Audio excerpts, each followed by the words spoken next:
No birds harmed recording in this video. Hi friends, welcome to KHR forms. అందరికీ నమస్కారం. ఈరోజు topic చూసుకున్నట్లయితే ఈ వీడియోలో నెల్లూరు నుండి నాని గారికి సంబంధించిన మంచి డబల్ బాడీ కలిగిన ఒక పుంజునైతే మీ ముందుకు తీసుకొని రావడం జరిగింది.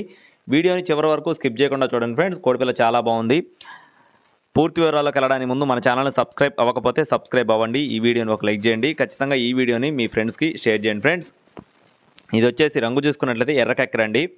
ఇది వచ్చేసి భీమవరం జాతి పెట్ట, అలాగే బెరస జాతి పుంజు రెండింటికి వచ్చిన అవుట్పుట్గా చెప్తున్నారు. భీమవరం జాతికి సంబంధించిన పెట్ట, బెరస పుంజు ఈ రెండింటి క్రాస్లో వచ్చిన పిల్లగా బ్రదర్ మనతో చెప్పడం జరిగింది. మంచి డబల్ బాడీ, హెవీ సైజు కోడిపిల్ల అయితే చాలా బాగుంటుందని చెప్తున్నారు. ప్రస్తుతానికి మంచి కండిషన్లో ఉంది. ఇప్పటికిప్పుడు తీసుకెళ్ళైనా కట్టుకోవచ్చు అని చెప్పి బ్రదర్ మనతో చెప్పడం జరిగింది. ఎత్తు 23 అంగుళాలు, బరువు విషయం చూసుకున్నట్లయితే 4 కేజీల లోపు, వయసు వచ్చేసి 13 నెలలు, అంటే సంవత్సరం 1 నెల వయసు కలిగిన కోడిగా బ్రదర్ మనతో చెప్తున్నారు. బ్రదర్కి అడ్రస్ చూసుకున్నట్లయితే నెల్లూరు సిటీ నుండి నాని గారికి సంబంధించిన కోడిది. ట్రాన్స్పోర్టేషన్ అనేది మ్యాక్సిమం మెయిన్ సిటీస్కి అవైలబుల్గా ఉంది. కోడిపిల్ల కాస్ట్ వచ్చేసి 6,500 రూపాయలుగా చెప్పడం జరిగింది ఫ్రెండ్స్. 6,500 రూపీస్గా చెప్తున్నారు. కావాలి అనుకున్న వారు టైటిల్లో ఉన్న నెంబర్ని సంప్రదించవచ్చు. ఇలాంటి మరిన్ని అప్డేట్స్ మన ఛానల్ ద్వారా పొందడానికి తప్పకుండా మీ యొక్క సపోర్ట్ని అందించండి. Thank you friends. Please subscribe my channel. జై శ్రీరామ్.